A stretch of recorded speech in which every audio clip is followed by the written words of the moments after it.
आज हम बात करेंगे फंडामेंटल राइट्स की, जो कि पार्ट 3 में है और आर्टिकल 12 से 35 में, यानी कि article 12 to 35, and it is regarded to frame of the constitution derived inspiration from the constitution of USA, या बिल ऑफ राइट्स बोला जाता है इसको। Part 3 of the constitution is rightly described as a Magna Carta of Indian constitution, and apart from this fundamental right is our constitution are more elaborate that those of found in constitution of any other country in the world, including USA. Fundamental rights are guaranteed by the constitution to all persons without any discrimination. If we talk about the feature of the Indian constitution, और इसके जो भी first right है, right to equality, article 14 to 18 के बारे में, जो article 14 to 18 बात करता है राइट टू इक्वालिटी के बारे में, right to freedom article 19 to 22, article 23 and 24 बात करता है right against exploitation, right to freedom of religion article 25 to 28, culture and educational right article 29 to 30, right to property article 31, जो कि एब्रोगेट कर दिया गया है। तो अभी हमारे जो है 6 फंडामेंटल राइट्स है। उसके बाद आता है right to constitutional remedies article 32। So इसमें से आर्टिकल 31 निकाल दिया गया था राइट टू प्रॉपर्टी को, और हमारे पास अभी 6 फंडामेंटल राइट्स हैं। उसके बाद जो है, अगर हम बात करते हैं जो एब्रोगेट किया गया था, तो 44th कॉन्स्टिट्यूशनल अमेंडमेंट एक्ट 1978 के थ्रू जो है, ये जो है लीगल राइट बना दिया, और इसको आर्टिकल 30A में पार्ट 12 में जो है इसको जोड़ दिया गया है। ये याद रखना है क्योंकि ये कई बार पूछा गया है और लास्ट ईयर भी ये क्वेश्चन आया था। सो ये चीज़ आपको याद रखनी है कि आर्टिकल 300A में इसको इंक्लूड कर दिया गया है, which is very important, you need to remember. अब उसके बाद बात करते हैं फीचर्स ऑफ फंडामेंटल राइट्स की। The fundamental rights guaranteed by the constitution are characterised by following features, जैसे कि some of them are available only to the citizen of India, that are available to all person without citizen foreign. जैसे कुछ, एक तो जो citizen को दिए गए हैं कुछ राइट्स, और कुछ राइट जो दिए गए हैं फॉरेनर्स को भी दिए गए हैं। They are not absolute, and जो ये सारे एब्सोल्यूट नहीं हैं, इसमें से जो है कुछ में रेस्ट्रिक्शंस हैं या रीजनेबल रेस्ट्रिक्शंस हैं, जिन्हें आप कह सकते हो कि जब राइट टू इक्वालिटी की अगर बात करते हैं, इसमें जो है फर्स्ट है या ए बात करता है equality before law and equal protection of laws, article 14 बात करता है।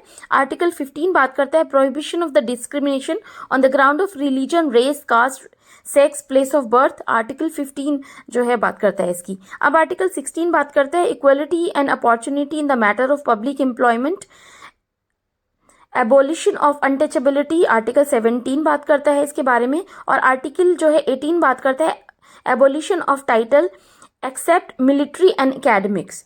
तो ये जो है आपने।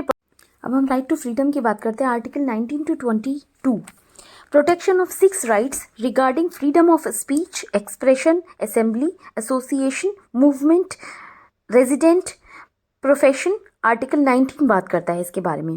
आर्टिकल 20 बात करता है protection in respect of conviction for offences, article 21 बात करता है protection of life and personal liberty, article 21A बात करता है right to elementary education, and article 22 बात करता है protection against arrest and detention in certain cases. अब आती है बात right against exploitation, article 23 and 24 की। आर्टिकल 23 बात करता है prohibition of traffic in human being and forced labour. उसके बाद आता है article 24 prohibition of employment and children in factories etcetera. उसके बाद आता है right to freedom of religion, article 25 से 28 तक। आर्टिकल 25 बात करता है freedom of conscience and free profession, practice and propagation of religion. Article 26 बात करता है freedom to manage religious affairs. Article 27 बात करता है freedom from payment of taxes for promotion of any religion. Article 28 बात करता है freedom from attending religious instructions और worship in certain educational institutions. उसके बाद आता है cultural and educational rights, article 29 and article 30। अब आर्टिकल 29 बात करता है protection of language, script and culture of minorities. Article 30 बात करता है right of minorities to establish and administer education institutions. Article 32 constitutional remedy है, यानी कि आप सुप्रीम कोर्ट जा सकते हो अगर आपके फंडामेंटल राइट्स का वायलेशन होता है, तो आप कह सकते हो कि सेफ गार्ड प्रोवाइड कराता है हमें। उसमें बात आती है right to move the supreme court for the enforcement of fundamental rights including the writs of habeas corpus, mandamus, prohibition, certiorari and quo warranto. यानी कि आर्टिकल 32 हमें राइट देता है कि हम जाके अपने जो भी फंडामेंटल राइट्स अगर हमारे वायलेट हुए हैं तो उसके लिए हम जाके अपनी पिटिशन फाइल कर सकते हैं सुप्रीम कोर्ट में और उसके लिए लड़ सकते हैं। उसके बाद आती है फंडामेंटल राइट्स जो कि फॉरेनर्स को दिए जाते हैं और इंडियन सिटीज़न को दिए जाते हैं, तो ये आपको याद रखना है। अब इसमें जो है कुछ इम्पॉर्टेंट जो है पॉइंट्स दिए गए हैं। उससे पहले अगर आपने देखा हो राइट टू इक्वालिटी, अगर डिटेल में पढ़े राइट टू इक्वालिटी के बारे में, जो है आर्टिकल 14 बात करता है shall have not denied to any personal equality before law और the equal protection of law within the territory of India. यानी कि सब लोग इक्वल हैं और सबको समान राइट मिलता है। अगर कुछ भी क्राइम वगैरह होता है, आपके पास पैसा भी नहीं है, तो फिर गवर्नमेंट आपको जो है लीगल एड प्रोवाइड कराएगी and then only you will be able to present your way. ठीक है। इसमें जो भी फंडामेंटल राइट्स है डिटेल वीडियो मैंने ऑलरेडी स्टैटिक पोर्शन में कवर की हुई है, हम उसमें से कवर कर सकते हैं। कुछ इंपॉर्टेंट जो पॉइंट्स हैं वो कई बार पूछे जाते हैं, तो एक बार उसको भी डिस्कस करते हैं। अब बात करते हैं, आप टेबल में देख सकते हो fundamental rights available only to citizen and not to the foreigners.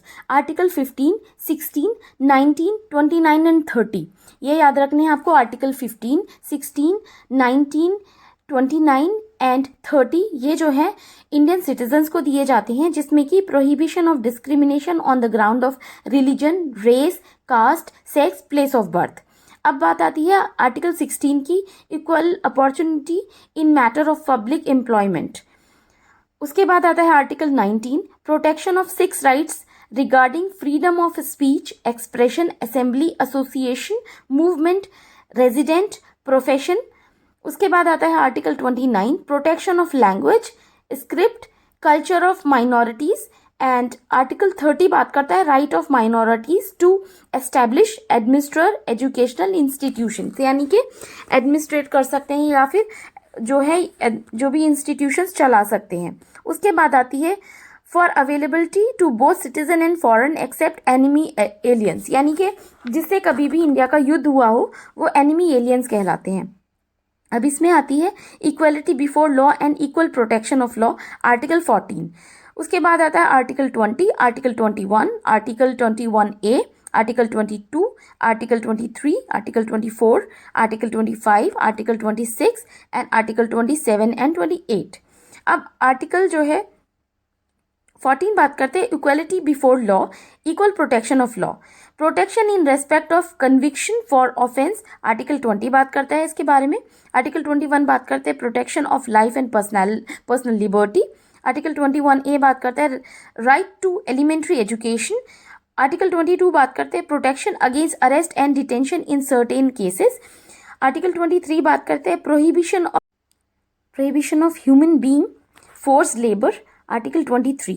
उसके बाद आता है protection against arrest and detention in certain cases, article 22। Article 23 बात करते हैं prohibition of traffic in human being and force labour. Article 24 बात करता है prohibition of employment of children in factories, यानी कि हैजार्डेड कंडीशन में जो है बच्चों को अंडर 16 ईयर्स आप काम नहीं करवा सकते हो हैजार्डस कंडीशंस में।